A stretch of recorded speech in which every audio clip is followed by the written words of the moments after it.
Next test है the median test.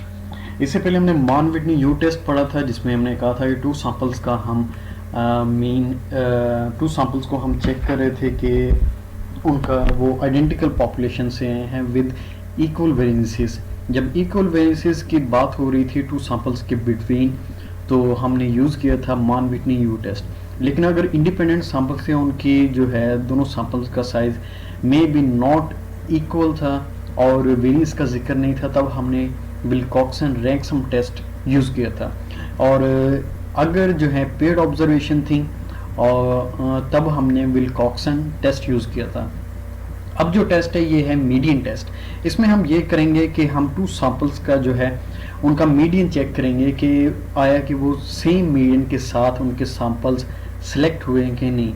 यहाँ पर हमने ये देखना है कि दो पॉपुलेशन में से जो सैंपल सेलेक्ट हुए हैं उनका मीडियन जो है आया कि सेम है कि नहीं। ये काम हम मीडियन टेस्ट में करेंगे। मीडियन टेस्ट जो है ये टू सैंपल्स के लिए भी यूज़ हो सकता है और दो से ज़्यादा सैंपल्स के लिए भी यूज़ हो सकता है, लेकिन मोस्टली जो है ये टू सैंपल्स के लिए हम इसको बाई हैंड करते हैं, क्योंकि दो से ज़्यादा जब सैंपल्स आ जाएंगे तो वहाँ पर जो है कैलकुलेशंस जो हैं वो बड़ी कॉम्प्लिकेटेड हो जाएंगी या लेंथी हो जाएंगी।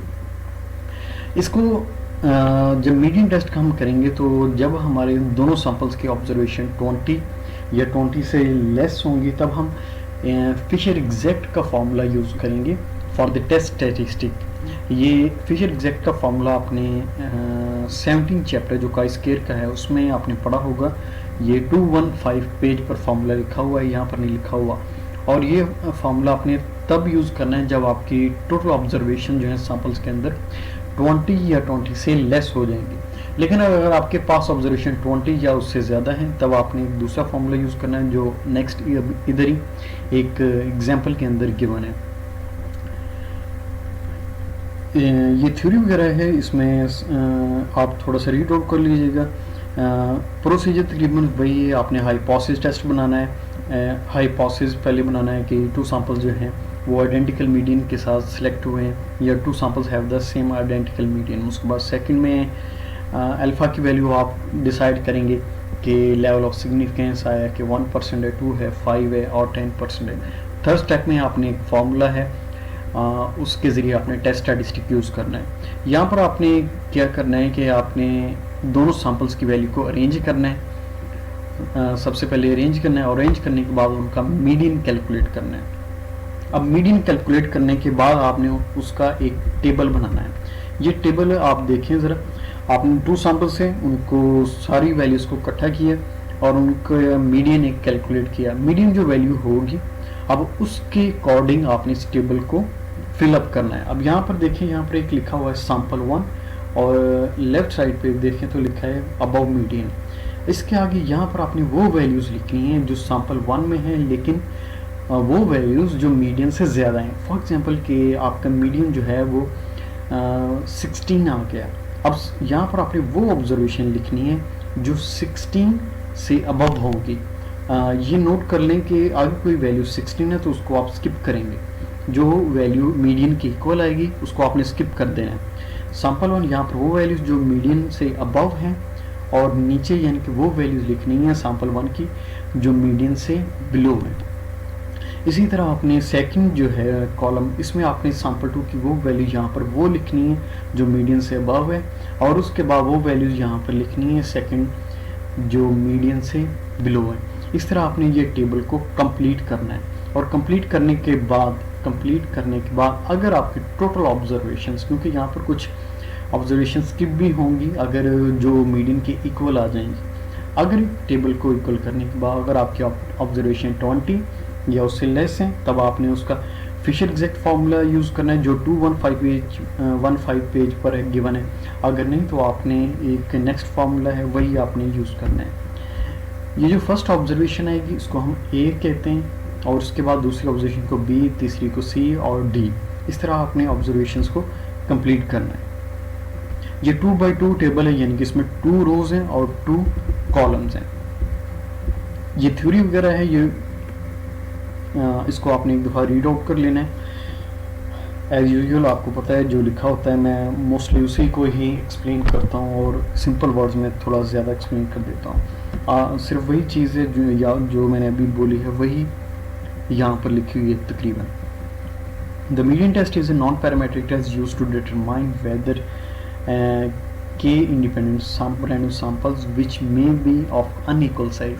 अब यहाँ पर जो सैंपल्स हैं वो अनइक्वल साइज के भी हो सकते हैं। Are taken from the population with the same median. हमने ये टेस्ट करना है कि जो सैंपल्स लिए गए हैं फ्रॉम द पॉपुलेशन वो सेम मीडियन से आए हैं या नहीं आए, और ये सैंपल जो हैं वो अनइक्वल साइज भी हो सकते हैं, यानी कि पहले सैंपल के अंदर 8 वैल्यूज़ और दूसरे के अंदर 10 वैल्यूज़ या 7 वैल्यूज़ या 6 वैल्यूज़ इस तरह भी हो सकती हैं, यानी कि उनका इक्वल होना ज़रूरी नहीं है। और हाइपोथेसिस में आप लिखेंगे median 1 is equal to median 2 अगर आपके पास गिवन है। अदरवाइज आप कहेंगे कि both populations have identical median, यानी कि दोनों पॉपुलेशंस का जो मीडियन है वो सेम है। और अल्टरनेटिव्स में आप लिखेंगे कि दोनों पॉपुलेशन का जो मीडियन है दैट इज़ नॉट आइडेंटिकल, वो उनका सेम मीडियन नहीं है।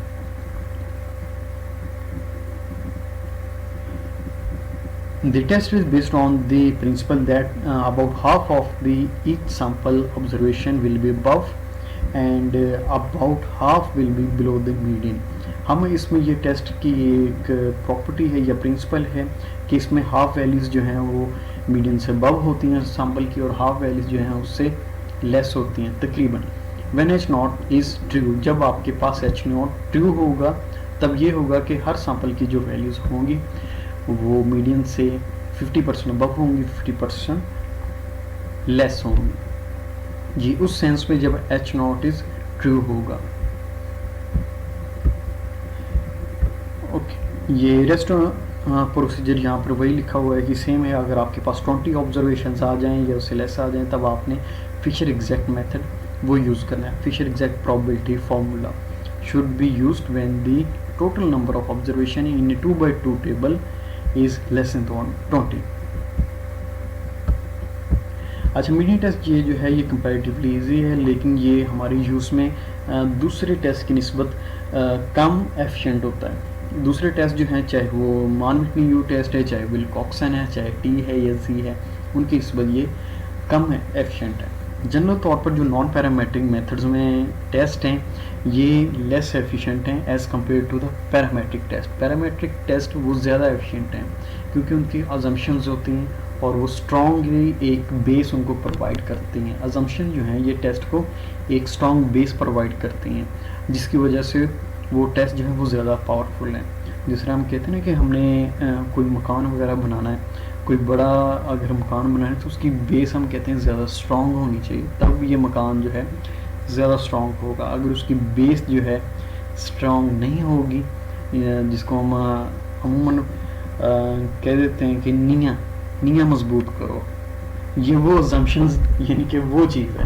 अगर वो स्ट्रॉन्ग होगी तो टेस्ट जो घर है वो ज़्यादा स्ट्रॉन्ग होगा। इसलिए पैरामेट्रिक मेथड ज़्यादा स्ट्रॉन्ग है नॉन पैरामेट्रिक की निस्बत। लेकिन मैंने सिचुएशन जहाँ पर पैरामेट्रिक अप्लाई हो ही नहीं सकते तो हमें नॉन पैरामेट्रिक मेथड्स की तरफ मूव करना पड़ता है। अच्छा, ये दो पॉपुलेशंस का डाटा है आपके पास, क्लास 1 एंड क्लास 2।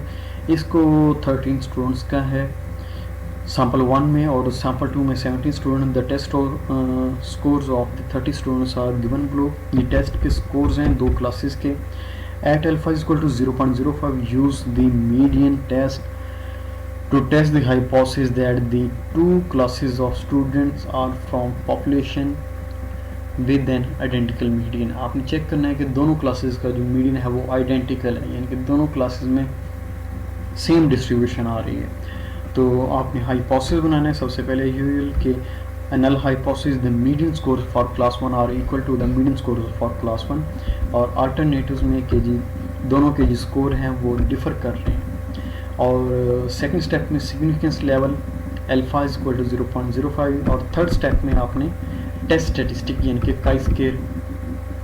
अच्छा, यहाँ पर काई स्केयर जो है वो test statistic as a use होगा। अच्छा, अब यहाँ पर जो डाटा को उसने अरेंज किया, उसका मीडियन फाइंड आउट किया। जो मीडियन फाइंड आउट किया वो आया जी 75। 75 जो मीडियन लिया उसके बाद उसने दोबारा ऑब्जर्वेशन कैलकुलेट की और उसने देखा जो क्लास 1 में जो ऑब्जर्वेशन 71 से ज़्यादा थी वो है 8 ऑब्जर्वेशन, और जो 75 से जो ऑब्जर्वेशन बिलो थी वो है 5 ऑब्जर्वेशन। इसी तरह क्लास 2 में उसने देखा जो ऑब्जर्वेशन 75 से ज़्यादा है वो है 7 ऑब्जर्वेशन, और जो ऑब्जर्वेशन 75 से बिलो है दैट आर 10 ऑब्जर्वेशन। अब दोनों साइड पर आपने इनका टोटल देख लेना है और लास्ट पे आपने ग्रैंड टोटल आपने कैलकुलेट करना है। आपने देखना है ये दोनों वैल्यूज़, इनका सम भी 30 होना चाहिए और इन दोनों वैल्यूज़ इसका भी सम 30 होना चाहिए। अगर ये 30 के इक्वल नहीं होगा that means you did a mistake, और आपने कहीं ना कहीं पर कोई वैल्यूज़ को काउंट करने में यहाँ पर मिस्टेक की है। अब काई स्क्वायर का ये फॉर्मूला है जो आपने यूज़ करना है इस टेस्ट के लिए जब आपके पास ऑब्जर्वेशंस मोर देन 20 हो जाएंगे। ये फॉर्मूला है n यानी कि टोटल नंबर ऑफ ऑब्जर्वेशन, इसकी जगह 30 लगाया, उसके बाद इंटू BC। आपको मैंने बताया था कि फर्स्ट को आपने वैल्यूज़ को a लेना है, a की वैल्यू 8 है और यहाँ पर b की वैल्यू है 7, c की वैल्यू 5 एंड d की वैल्यू है 10। अब BC है, BC यानी कि 7 और 5, BC की जगह यहाँ पर 7 और 5 लिख दिया गया, माइनस AD यानी कि a की वैल्यू 8 और d की वैल्यू 10। इसी तरह ये वैल्यू सारी को आपने पुट कर लेना है। काई स्क्वायर की वैल्यू 1.425। अब इसको आपने काई स्क्वायर जो है टेबल से इसकी वैल्यूज लेनी है। Chi square alpha into r-1, ये आपने इसका क्रिटिकल रीजन बनाना है, यानी कि number of rose -1। Number of रोज यहाँ पर थी 2, -1 किया तो 1। अब 1 के कॉलम में काई स्क्वायर का जो टेबल होगा 0.05 का, उसमें आपने क्रिटिकल वैल्यू लेनी है दैट इज़ 3.84। ये 17 चैप्टर में आपको ये टेबल मिल जाएगा। आपने जो टेस्ट स्टैटिस्टिक वैल्यू है 1.425 इसको कंपेयर करना है टैबलेटेड वैल्यू से। अगर वैल्यू ये इससे ग्रेटर है than reject H0, otherwise do not reject H0। अब ये देखिए ये आपकी वैल्यूज जो है ये इससे बड़ी नहीं है, यानी कि 1.425 ये कैलकुलेटेड वैल्यू 3.84 से बड़ी नहीं है, तो हम क्या करेंगे, do not reject H0 since the calculated value of chi-square 1.425 does not fall in the critical region, so we cannot reject the null hypothesis.